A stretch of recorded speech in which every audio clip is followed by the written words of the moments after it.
Hey, I'm Olivia, And hey, I'm Dad. and you're listening to Soarin' Around WDW.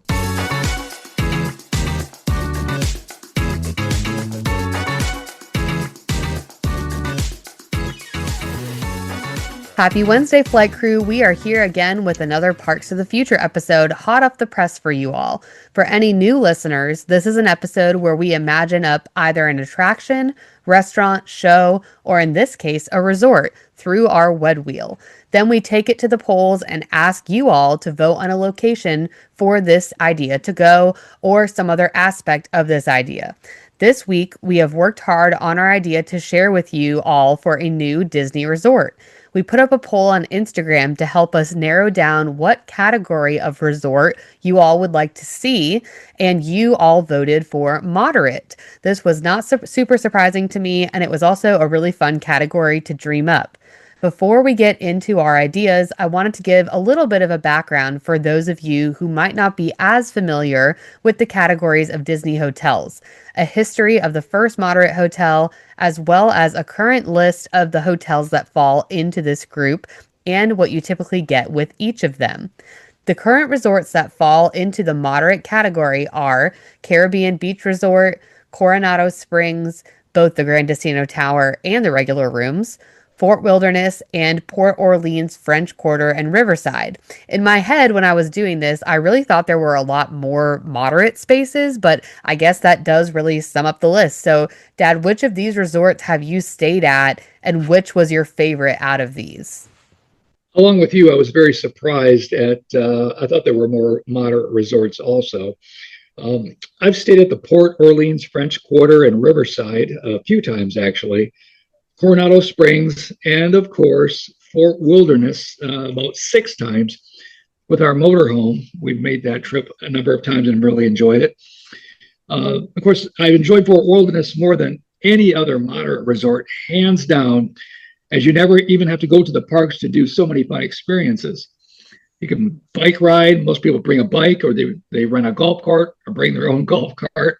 Horseback riding, pony rides, swimming pools with a lot of fun activities there for you and the kids. Hoop-de-doo review. Of course, that's a great experience if you've never done it, but it's pricey, but it's enjoyable. Definitely something to do at least one time. They have a lot of playgrounds, sand volleyball courts, basketball courts, trading posts, bus and boat transportation to the parks, Chip and Dale's campfire sing-along with movies every night, large dog parks. We have a couple dogs, so that was really nice. And I could go on and on, but I'll save that for another episode. Okay, yeah, you stayed at a lot many times. I feel like I have not stayed at that many. I've personally only stayed at Coronado last, I think, in 2013, non-tower, the regular rooms, and Port Orleans French Quarter a very long time ago with you when I was very little. I was just watching some video footage of that the other night, as well as Riverside back in 2015 on the Port Orleans side in the Port Orleans Resort. I prefer Port Orleans to Coronado for sure, but I might feel differently if I stayed in the actual Grand Casino Tower over there. I've never stayed there. Caribbean Beach is up there as well on the list for me to stay at. Caribbean, whatever you want to call it. It's up there on the list to stay on, mostly because of the pool and the Skyliner access. That's something that you don't really see a lot with these moderate resorts is different. Well, I guess you do at Riverside, you have the boat to Disney Springs, but direct to park access other than a bus is something that I think is like key for different resorts. And like you said, Fort Wilderness does have that because they do have boats over to the resorts. Is that right? Oh yes, that's the way we'd always get there. With anything, they ride on a boat and go over to the Magic Kingdom. You're going past the Contemporary, which is pretty cool. Yeah. So it's a really nice boat ride over. You go past Wilderness Lodge, of course. Yeah, we always took the boat. Okay, cool. I don't think that I really like remembered that when I was thinking about it. And I've never stayed at Fort Wilderness, but I have done hoop-de-doo there before. So that's like a resort I'm just not as familiar with. The very first moderate resort to open was technically Fort Wilderness, opening just 6 weeks after Disney World opened in November 1971. However, when it initially opened, it was really more considered a value resort at the time because there were really only campsites as far as what I could find. So this resort has had a lot of changes over the last 50 years. The first official moderate resort to be listed as a moderate resort, Disney's Caribbean Beach Resort, opened October 1st, 1988. So, Okay, 88. Gotcha. yep, it was a little bit later, obviously, than many of the other resorts at the time. When Fort Wilderness opened, do you know, like, what was the size of it back then? How many campsites did it have? Well, as you mentioned, it opened in November 1971, so just after opening day of October 1st of the Magic Kingdom. It's 700 acres and has 800 campsites. Wow. And even to this day, that's a very large campground. We've been, all over the West and a lot of northern states over the last, 8 years or so. We've never experienced anything anywhere near as large and really as much fun as the Fort Wilderness campground. Yeah, I didn't realize how big it was until I was looking at the map. And then it also has 400 cabins, which is crazy. I did not realize that there were that many cabins. It's grown so much over the years, obviously, like the with the addition of the cabins and so many places for people to stay, which again, just I'm just not as familiar with it.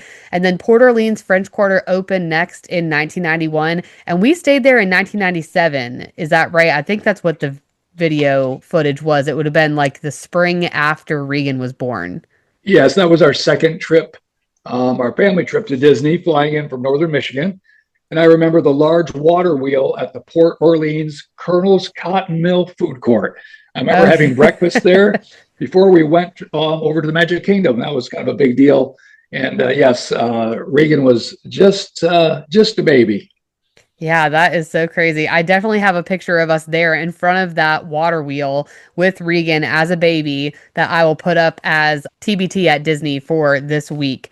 I also found some video footage from this trip in 1997 on an old home video that I will put up on our Patreon for both our free and paid users. Another reason to head on over and join our Patreon. But the Port Orleans Riverside first opened under a new name, or an old name, I guess, called Dixie Landing. So this changed back in 2001 when the two quietly merged. More on that story when we do history of resorts in later future episodes, but it initially was called Dixie Landings, that half of the resort. The Coronado then followed in 1997 with the Grand Destino opening most recently in 2019. Or so wait, Dad, have you stayed at Coronado? Did you say that? Yeah, you did. You have We stayed there. did. Yeah, we did. I think maybe 2011, 2012, somewhere in there. We did spend a night there. Yes. Okay. What were your thoughts on that resort? We liked it. Location was good, but I've never been to the Grand Destino Tower. That looks pretty impressive. Yeah. But I have never even had a chance to even go in there and kind of check that out. But yeah, the Coronado was a nice hotel. Moderately priced, nice, very nice hotel, and I like the location. And I don't remember a lot about it. It was just a one night stay, but yeah, it was fun. Yeah, I know it's when I went, I remember it being a very large resort. Like it had a pretty big footprint. It took a little while to get from point A to point B. Like if you were staying in one section to get to the food court, took a little while, or the pool, kind of depending on where you were. But the tower to me looks like a deluxe resort. It's definitely very nice. So I'm glad that they've kind of kept it in the moderate price range, so to speak, even though we'll get into prices and is it really moderate here in a second. The moderate resorts at Disney World usually have a few criteria that they have to meet. All resort rooms are 300 square feet or more. They all also have a pool with a water slide, whereas the values do not. They all have exterior entrances to the rooms, with the exception of the Grand Destino Tower. Prices usually start around $314 a night at base level and go up to almost $600 per night for preferred locations and larger rooms during peak season. But mostly they are in the 300s for the most part at base level. Again, there's different discount times or like bundles that you can get it for less than that occasionally, but that's usually where they sit. So how do you feel about the theming at Disney resorts, Dad? Do you prefer larger than life IP like the All Stars, or more subtle Disney at resorts like, Fort Wilderness or the Coronado Springs? What's your opinion on that? Well, I think when you're traveling with kids, maybe even small kids, like when we traveled there with you, both of you and Regan were little, the All Stars was great because I think you guys remember the iconic statues that were outside those hotels. And it made for a little more of a affordable vacation too, especially if you're staying there for a number of nights. Because that's those of course, those resorts, of course, were a little less money. As I get older, doing Fort Wilderness still, I know I bring up Fort Wilderness a lot, but I enjoy the camping experience, and Fort Wilderness is just a little quieter place. You still have people biking around, but it's so large, and you have a lot of the whole thing's in a lot of pine trees and everything, so you really feel like you're somewhere up north unless you go there in the summer. Yeah, so at this point I prefer like a wilderness lodge, even though I realize that's a deluxe resort. Or Fort Wilderness campground situation for me at this time of my life. Okay, yeah, I agree. I really like the IP, like the big all-star different IP statues they have and different things like that. But I think, like you said, as you get older or for different reasons, different trips, having non-IP heavy resorts are also great. And they usually have little touches of different IP here or there. Even the Riviera, the newest resort that Disney has that is deluxe, has the beautiful mosaic tiles of like Peter Pan and Rapunzel. So they're there. They're just not as large and in your face as some of the other resorts. And I know a lot of people have talked about how Disney resorts are starting to become more like millennial gray or just like very modern, not as like exciting and fun. So I think it is important to still keep that like fun and color and everything into the resorts. But I think they do a pretty good job with that for the most part. So now we're going to kind of get into our different ideas for this moderate resort, including things like the theme and story, price point, location, transportation options, the rooms, pool and recreation, dining options, resort layout, and kind of why this resort is needed and would fit in the Disney bubble, so to speak. For my idea, when we started talking about doing a new moderate resort, I kept asking myself one question. What is a theme that Disney hasn't really explored in a hotel form, but feels like it already belongs at Walt Disney World? And I kept coming back to Big Thunder Mountain. I love this attraction for many reasons, definitely adding this to a future Treasured Attractions podcast episode series. I actually like the Magic Kingdom version the best, which might be a hot take, I'm not sure. I have only been to the Disneyland and Disney World version, so we're talking about US parks here. I obviously have not ridden the new version at Disney World yet because it is not quite open as of the time of recording this episode. It's opening again in the spring of this year. And I do love the enhancements that Disneyland has, but the views and the feel of the location at Disney World are peak to me. We'll see if that changes with the removal of the Rivers of America and the input of Piston Peak, but it does look from the concept art like it really will flow together pretty well and kind of continue that same ambiance of Frontierland. For this resort, the story really comes first. I don't want this to feel like a character heavy resort or something that's screaming the theme at you the second you walk in. I think we could use some of the backstory of the Walt Disney World attraction, Big Thunder Mountain Railroad, which we can kind of get more detail about the backstory as well in a future Treasured Attractions episode, but we'll touch on it a little bit today, as well as how each Big Thunder attraction has a little bit of a unique twist on the backstory. There will be subtle hints of the old 1800 mining days mixed with some hidden Mickeys, but not super over-themed Mickey or anything like that. I think it should be more about the vibes than like over-the-top theming.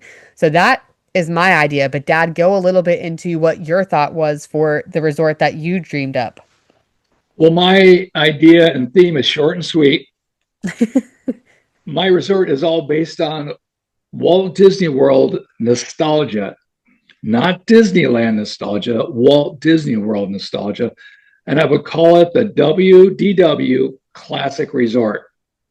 I love it. Yeah, that's all I'll say for now, but I'll get into the details as we move along. But I just thought something like that would work. It would be for obviously for guests that maybe have been going to Disney World for years and years, and there's millions of them, right? And then Yeah. there's be for guests that don't know some of the story of Walt Disney World. So I'll leave it right there for now. Okay, I like it. I am a huge nostalgia girly. I know everybody who listens to this podcast knows that. The nostalgia is a huge piece of why I love Disney so much. So I really like that. I'm excited to hear more about it. So as far as pricing, location, and transportation options, this would obviously have to stick with the rest of the moderate resort pricing, but because I get to choose, I would make it more family friendly pricing, meaning the lower end, especially because it will be a smaller resort. And I say that, but then when I look at the map of where I chose, I don't know that it's that small, but it's not going to be a huge, massive resort. Once I had the theme, the location kind of picked itself. The location I had my eye on is actually between Fort Wilderness and the Wilderness Lodge. The Wilderness Lodge and Copper Creek together are about 2.5 million square feet.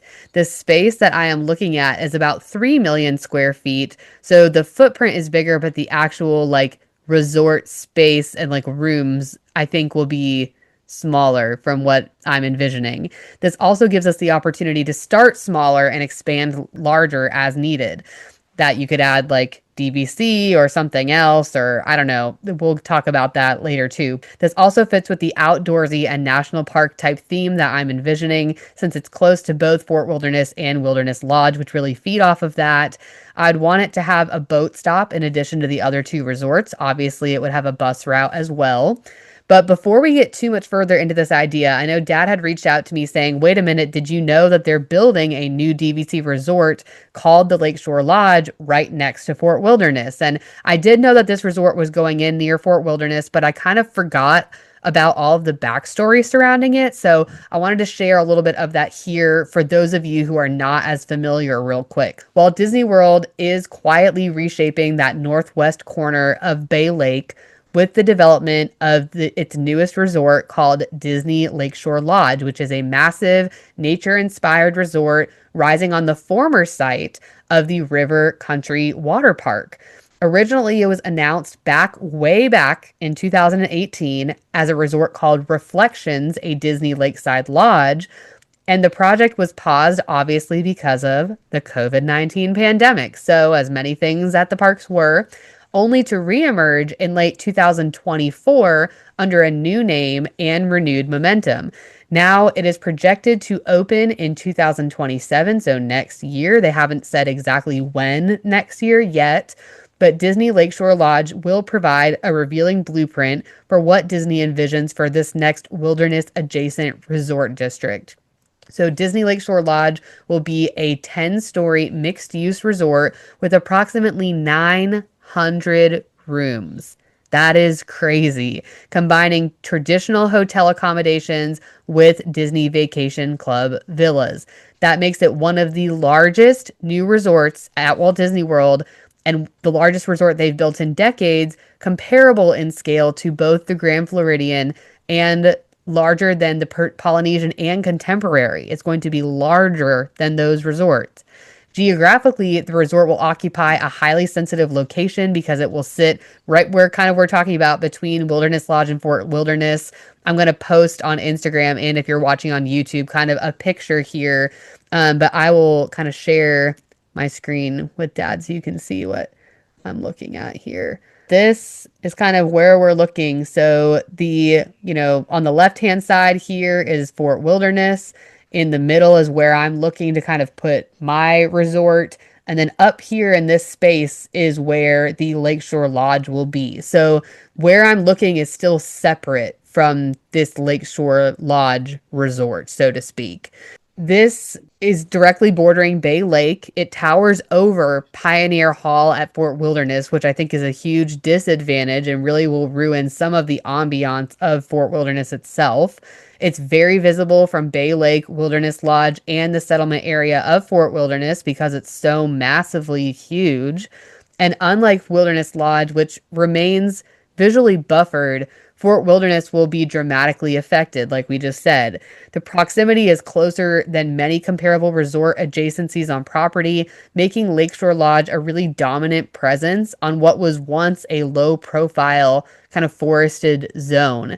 And so this reality fundamentally changes how any future resort or expansion in this corridor must be designed. Disney really talks about this resort as a celebration of Walt Disney's lifelong respect for nature, with inspiration drawn from forests, waterways, and wildlife that influenced Disney artists. So a lot of the early concept art that was originally released for Reflections, when it was going to be called that, were treehouse style accommodations, waterfront A-frame cabins, a stylized lobby with characters like Bambi, Thumper, Flower, possibly Pocahontas. And they really haven't released any updated concept art since the renaming, permit plans, sites kind of confirm the overall layout hasn't changed. So nothing has really been updated as far as concept art. There's this distinctive W-shaped building footprint with two main courtyards. However, there's been leadership changes. A lot of time has passed since this was announced, evolving design trends and aesthetic updates. So aesthetic updates will be widely expected. So everything else seems kind of locked in, but different elements that they've confirmed are like a large feature pool, a lazy river, which is only the third one at Walt Disney World at a resort, a zero entry pool design, water slides, and a splash pad, as well as a leisure pool. They will have their own restaurant overlooking Bay Lake and a boat dock, of course, which we're kind of talking about. I could go more into this. I took a lot more notes. I'm not going to kind of give too much else away about this resort. I'm sure we'll talk about it in the future as it comes to be and opens and things like this. But kind of what are your thoughts, Dad? What was your initial reaction when you realized how large this resort is, kind of in comparison to other Disney resorts like Wilderness Lodge and sitting on the Fort Wilderness property? For a guy that spent a lot of time at Fort Wilderness and had a lot of good memories there in my adult life, we never camped there as a kid. To see what they did by putting that 10-story behemoth so close to the front part of the park on Bay Lake is very disappointing. I'm sure you talk to practically anybody that's been there, that's a regular that goes to that campground, will say the same thing. What did they do? It would have been nice if they could have kept it 1 or 2 stories and kept it maybe below the tree line, so you really don't even know it's there. Yeah. And that would have been smart. Yeah, it's like they put this large 10-story building right next to a really nice campground, and it seems like you're camping next to a big city or something like that. And I was just very disappointed. I knew they were building it. Last time I was there, they were starting to build it. I knew the location, but I had no idea it would be that large and that tall. To be honest, I was very disappointed. So as far as I'm concerned, let's blow that one up, and you can put your resort there. Yeah. And let's just call it a day. You'll keep it low, and that will fit in real nice. And let's just do that. So I'm joking. We're not going to be blowing anything up. Yeah, but that's what. I'm blowing it up. When I looked at the map, I was like, okay, they could have totally made this a shorter resort and spread it out. Like there's plenty of other room between Wilderness Lodge and Fort Wilderness. I don't know why they felt the need to make this massive eyesore along the line here. So it is, yeah, it's very disappointing. And that's where like the resort I'm thinking of would be further back behind the tree line, not right on the water. So yeah, I don't know. It is very disappointing. I wish that they would have kind of thought about this a little more, but it's too late because I will share some pictures here as well. But they are well ahead of on construction. The kind of frame of this entire W-shape 9-story, 10-story building is already happening. So they're not going to change it now, but it is definitely disappointing. I had a lot of other questions kind of written down to talk about with this, but we'll have to revisit this as we get closer to the resort happening. So getting into your kind of pricing, location, and transportation options, where are you thinking you would put your nostalgic Walt Disney World resort? Well, my pricing would definitely be in line to the higher end of the moderate pricing structure. Probably that 450, 500, 550 a night.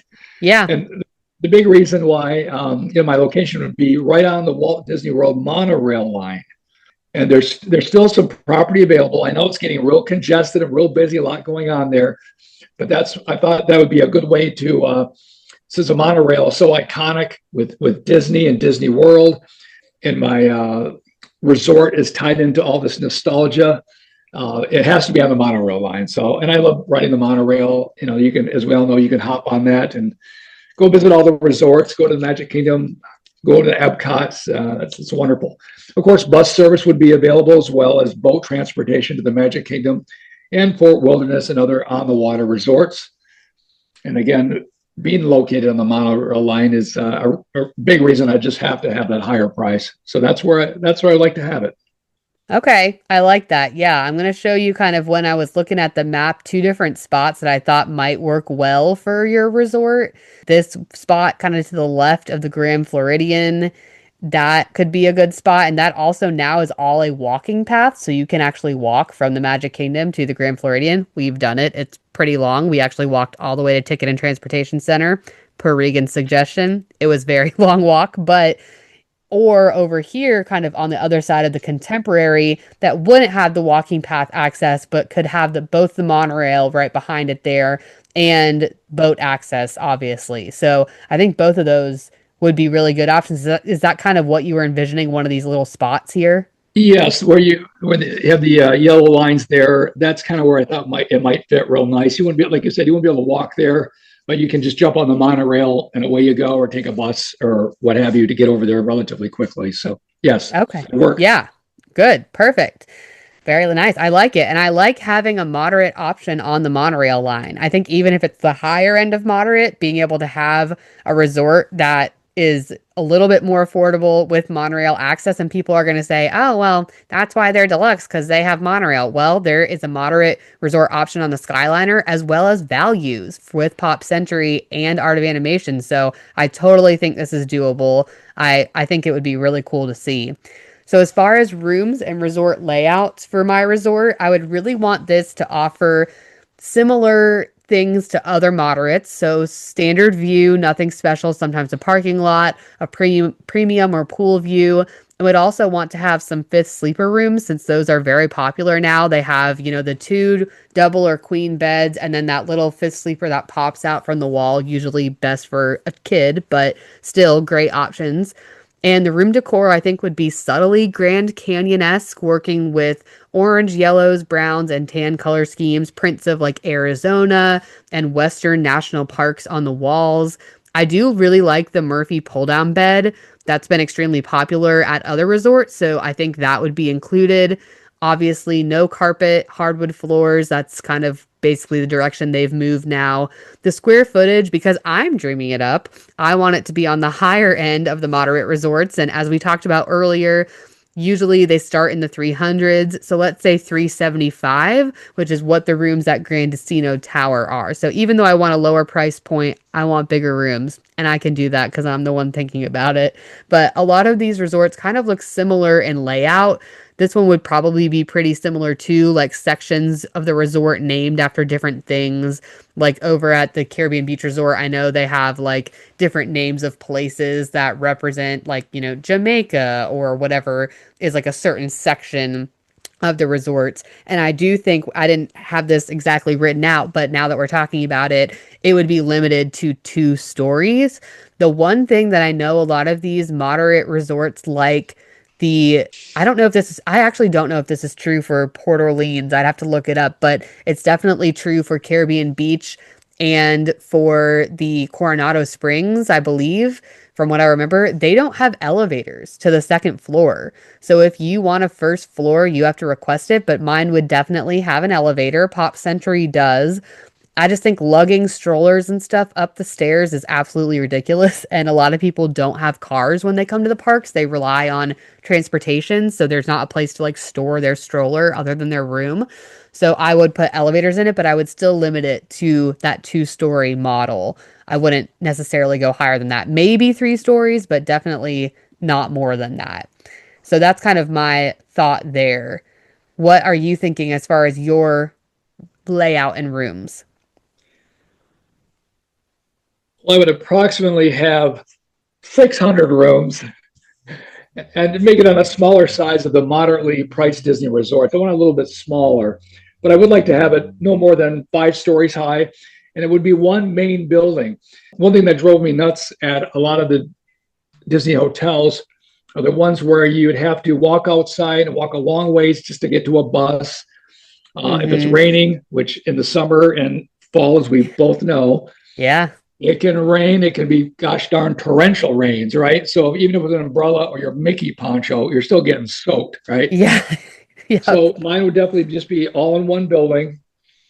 And again, so you can catch the monorail without getting wet or get on a bus or what have you. Now I'm going to get into the back a little bit about what's in the rooms. Is that Yeah. Yeah. okay? Okay. I would have this is basically the brunt of what's going to happen in the rooms. They'll have like 8x10 or larger color photos, nicely framed, labeled, and a short paragraph of what they are looking at of all and anything of Walt Disney World's early years from 1971 through 2001. I just took the first 30 years. Yeah. And now 2001, I think, oh, that was quite recent. No, that was a long time ago, 25 years ago. Yeah. So, the older you get, the faster time goes. Trust me. These photos would be primarily from the Disney archives, such as early construction photos, parades, old attractions, old special events. There was a water ski show back in the day, right out there on the lake. Early pics of the Magic Kingdom's early days. There are thousands of photos, many not seen by many Disney park goers. I'm sure I haven't seen anywhere near half of these photos over the years. Each room would also have an elaborate shadow box of a classic Walt Disney World memorabilia like e-tickets, pennants, postcards, Disney pins, park programs. We have a few of those, Liv? Oh, and yeah. every room is different. And I would leave it up to all your interior designers, experts to basically take it from there. But that was my thought, is even every shadow box would be designed differently. So when you go in a room, it's not like all the pictures are the same. Every room is different. Every room has all these pictures of all these different things that many people have never seen, or maybe have fond memories of something when they were a kid or went there 20, 30 years ago. So I thought that would be kind of cool. Now, going into the lobby, that's where it really gets fancy when you go and check in and go in the lobby. You would have a music loop with classic Disney songs, old attraction music, classic Epcot tracks, classic Hollywood Studios loops, etc. And the loop would be hours long, so it wouldn't drive the cast members crazy. After a while, the loop goes around. It's like 30 minutes. Oh, it's the same thing over and over. This could basically be hours and hours long. And that's playing throughout the day, all through the lobby. The fun part of the lobby would include ride vehicles from extinct attractions, having a Skyway gondola there. And these are things you climb up into, take pictures. Mr. Toad's car, Snow White's Scary Adventure ride vehicle, a 20,000 Leagues Under the Sea sub. Well, you might not be able to get a real whole sub in there. I know there's some that are around still in the scrapyard from what I gather, but maybe a mock-up or something that's smaller that you could have in there that you could check out. A Horizons ride vehicle, World of Motion ride vehicle. These are all extinct attractions. A Davy Crockett Explorer canoe from way back when. The Timekeeper animatronic. And you get the idea. I mean, it could go on and on. I realize some of these things might have been repurposed already, or maybe even scrapped, but they could come back and rebuild some of these things to put in there. They spent a lot of money on a lot of other things to put in, in the resort. So I think this would be pretty darn cool. It'd be a literal museum of long gone attraction vehicles, animatronics, etc., all in one very large lobby area. This will make some great photo opportunities. For all the Disney guests. You don't have to stay there. You could go in there and check it out and look at all the things. It's like this museum of all this retro equipment there. Also playing around the room on the walls would be full-length POV videos of the rides, parades. Now, I'm not saying that it'll be on and having all the narrative and all the volume up. You can even have it where you can have put, if you want to put out some headphones and push a button, you have to get a feel for what the attraction was and what the narration was in some of these attractions. Some of these attractions I never got a chance to see, which is kind of sad. I never saw World of Motion at Epcot. Horizons, those were gone by the time we started going back to the parks back in the late 90s. Those were already gone. So I just thought something like that might be kind of a neat way to give people a sense of that have not been there before, to say, well, this is what was here before. This is all the things I've heard my friends and family and talking about it, and they get a little taste of what it was like to go on some of those things. I know you can go on YouTube and see some things, but eventually climbing a Skyway cab, I think would be cool, or see the Nautilus submarine up close. I just think that would be a very cool experience for really a lot of guests. I think it would be very well attended and just be something totally different than they've done before. Yeah, I definitely agree. Like I said at the beginning of this episode, I'm all about nostalgia. So just thinking about the old picture opportunities like you used to have in the town hall when you walk into Magic Kingdom, and they had a Mr. Toad's car. We have a great picture of us with, your parents in that car Yes. from back in the day. And yeah, thinking about the Snow White Scary Adventure vehicle would be super cool.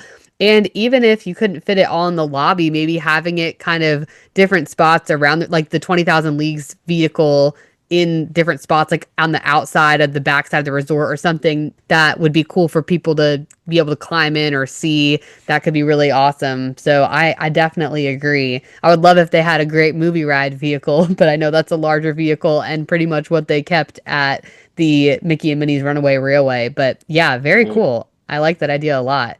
So, as far as pools, recreation, and dining options, many of these moderate resorts really have one main pool and then 3 to 5 smaller pools.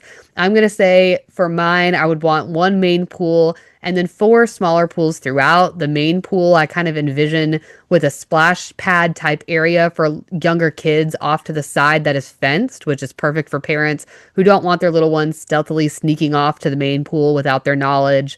The main pool would have some waterfall type effects, geyser type fountains, 2 water slides, which is, I think, a first. One slide that feels like you are going through the mines, similar to the Big Thunder attraction, with dynamite sound effects, rainbow lighting in a certain part of the quote unquote cavern. And this would be a little bit of a longer slide. And the other one would be a smaller, shorter open air slide, kind of similar to Wilderness Lodge. And there's always an arcade at these resorts, but I think some kind of, instead of that, like Frontierland style shooting game, like what used to be in the Magic Kingdom, could be really fun too. Another perk I thought about was gem mining, but I didn't know that they actually do have that at Fort Wilderness. So again, that's just a resort we sadly have not gotten to experience, but it's on our list to do, especially with the renovated cabins. I want to get over there. As far as dining, there would be a quick service and a sit-down restaurant and a separate lounge area attached to the restaurant.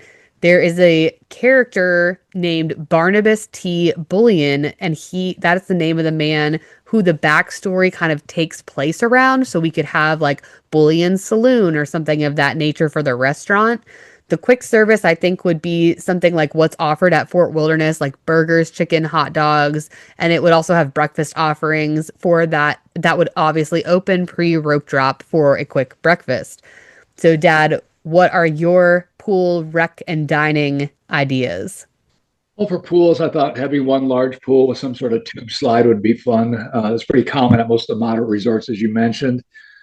Probably have 2 other smaller pools, one adult only quiet pool where the kids aren't basically, doing cannonballs and soaking you and squirt guns. And we all know the drill. And one pool for maybe families with small children that would have kind of like, they call it zero entry at one end, and it just gets a little bit deeper. Perfect for kids that are small, like your daughter's age, right? They might enjoy something like that. As far as, and another thing I thought of, maybe you could park the Nautilus submarine out there along by one of the big pools. That'd be kind of neat. Yeah, that would be perfect. There, right? Kind of tie in with all the nostalgia things. Love it. And then maybe dining would be just a food court, the classic food court with Disney fare, burgers, hot dogs, fries, soft drinks, barbecue sandwiches, pizzas, soft serve ice cream shakes. Now I'm hungry. And now for his recreation activities, maybe would include something that's become very popular, some pickleball courts. Basketball courts and a sand volleyball court. And I thought maybe having a caricature, if I can say that, artist would be sketching guest picks during certain evening hours. I always thought those are nice to have at some. I know some of the resorts have them, but that would be just like an extra bonus having somebody like that in the lobby where they could, for a fee, everybody. It's not free, but to get your picture drawn by an artist is always kind of a cool thing too. So, other than that, there's other special events that could go on. A lot of the resorts during Easter have Easter egg hunts, some things like that are kind of fun. So you could have Yeah. some of that stuff going on too. It is a moderate resort, so you probably have to watch how many different things you got going because you have to employ those people to do all those things. Yeah, so that's about what I have. I like it, and I like the addition of the sub going with the pool. That's perfect. Very, very good idea.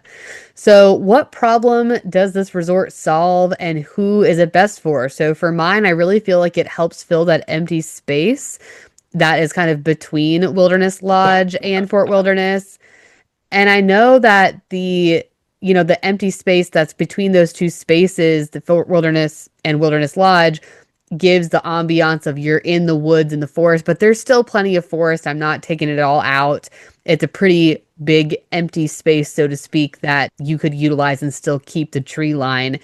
There's nothing like this with the theming at Walt Disney World as far as a resort. I know over in Disneyland Paris, they have like the Davy or the Santa Fe Resort, which is kind of similar as to like the Grand Canyon Santa Fe out there in New Mexico, Cars type themed resort that they have there. I think it would really keep the nostalgia of old Frontierland. And this resort would be pretty family oriented, of course. We are at Disney World, but guests who want a story without characters everywhere, guests who love nostalgia, and really a resort that is true Disney park fans would instantly understand. So people who are all about the parks, kind of similar to yours, Dad, they know Big Thunder, they love it, it's their favorite attraction, something like that.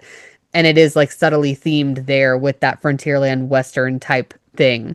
So that's kind of what I'm thinking. What are you thinking about as far as what problem it might solve for your resort? Well, before I get to that, something came to mind when we were at Fort Wilderness about 6, 7 years ago. Mikayla was maybe 7 or 8 years old. We could ride our bikes. They had a trail that was paved. It went all the way from Fort Wilderness over to Wilderness Lodge, Oh, and wow. it was not real long. It was maybe 3/4 of a mile, but it kind of wound through the woods. And I remember seeing deer back there and everything, wild turkeys, all the Oh, wow. different little things that you don't know. That's in Florida, but yes, that's a thing. So I just remembered that. And then they talked about having some other trails like that they're going to put in when they put this other hotel in, which is, coming soon. So that just came to mind. Since there is no model resort on the monorail line, this would be a welcome addition, even though the Magic Kingdom monorail line already, as I said earlier, is pretty packed with resorts. This resort brings back all the old school memories of the Walt Disney World Resort and would be a hit for guests yearning for the old days or newer Walt Disney World guests that would discover what they've missed. Along with that, to be brutally honest, I don't think Disney World itself really needs any more resorts. That's just a rant. It's fun doing this, and granted, I think we have some good ideas.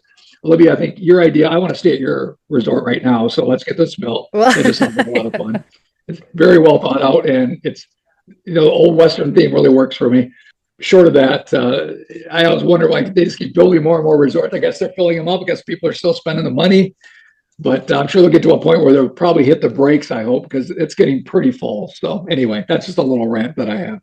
yeah, I mean, I do feel that way about DVC in particular. I think like there aren't as many value and moderate resorts, and I do think that's a category they really could expand on a little bit for people who are looking for a little bit more of a budget. And they're going crazy with all these DVC resorts. I mean, the new tower at the Poly, the Riviera, this resort, they're all DVC, and that's great. But for those of us who don't have money for a second mortgage and maybe even more than our mortgage, for DVC, it's a little bit, out of most people, like the average family's price range. And so I think it would be nice if they are going to expand to not do more DVC and to do more value moderate type resorts. I'm sure they won't because it's not as much money for them, which I know is a huge piece of where they're at. But it'll be interesting as leadership changes from Iger to someone else here in the coming years, what will change? Will the mindset continue towards money or will it go back towards more family focused? It'll be interesting to see what happens with the person that they choose for this. And I know money is important, but Disney makes a lot of money. So I think sometimes, yeah, they need to pump the brakes on some of these increases and different things. And I get a lot of people are going to say, well, people are paying it. Like you said, people are paying it. So if you build it, they will come, and they do come. I get that. And I'm guilty of that, obviously, because I keep coming, even though the prices go up. I probably won't stop going unless it becomes unfeasible for us. But it is, yeah, I wish they would focus a little bit more on the average family instead of all this DVC stuff. I don't know how other people feel, but it just makes it a bit of a gut punch there. But before we wrap up, I wanted to get into our Would You Rather question for this week, which fits perfectly for a Parks of the Future episode. This was brought to us by Amelia Spina over on Instagram, and she asked, would you rather reimagine an existing ride, bring back an old ride, or create a totally new one? Well, since we recently have created some new ones, Yeah. and it's not easy. I mean, it's really, I give the Imagineers full credit. Granted, we did it in a short period of time, and didn't have a group of people to brainstorm off of. Again, nostalgia kicks in for me. What's new, right? I would bring back an old one. What would you bring back? Mr. Toad. Okay. I just have a connection to Mr. Toad from my Disneyland years, back in 1970. And then they had it at the Magic Kingdom again. Winnie the Pooh replaced it. We all know that. But I would like to see that put somewhere. And I know there's room for it, right? Easily. There's a lot of room. Yeah. Stitch's great escape area there. Of course, it might not fit right there. That's more Tomorrowland, of course, but I'm sure there's room to put Mr. Toad in somewhere. So yeah, Princess Fairy Tale Hall. Ditch there you go. Hall. There you go. So bring that back. That's just my thought.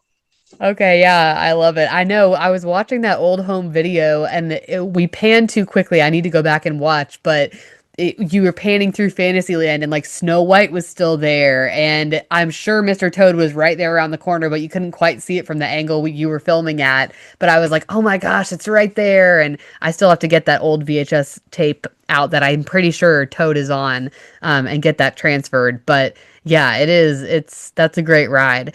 I agree. I love nostalgia. I think if I was going to bring one back, it would be Great Movie Ride, but I'm going to say make a totally new attraction. I think there are so many really cool ideas that the Imagineers are coming out with. Some of them I'm really big fans of. Some of them I'm not as big of a fan of, but like this Monsters Inc. coaster that's coming sounds insanely cool. So I just think they have so many great ideas. I can't wait to see what they come up with in the coming, months, years, decade, things like that. So very cool. Very exciting.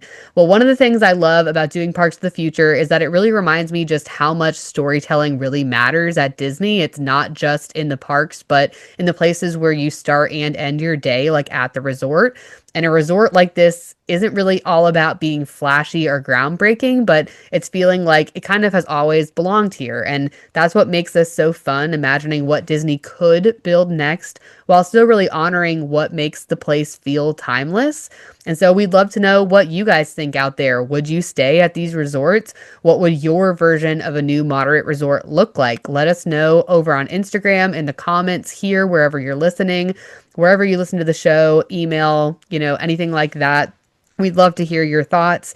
We are working on something fun and exciting for our next Parks of the Future episode, so we will not be spinning the wheel today, and that won't be hitting the queue for a little bit because of all the trip content that we have coming up, as well as our Treasured Attraction series. So stay tuned for what to expect with more information on our Parks of the Future episodes in the coming weeks. But for now, that is it for today, and we will catch you next time.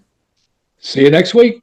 Hey, thanks so much for listening. If you enjoyed today's episode, be sure to give us a follow on Instagram at Soarin' Around WDW Pod, where we share fun reels, throwback photos, and dive into weekly polls and debates. If you're listening on Spotify, be sure to follow and hit that 5-star button. If you are over on YouTube, subscribe and leave us a comment as well. If you're listening on Apple, a 5-star rating and a written review would mean the world. You can also now support the show through our Patreon at patreon.com/Soarin'AroundWDW podcast by becoming a free or paid member and finding exclusive content and bonus episodes and videos there too. Thanks again for joining us. Catch you on the next flight.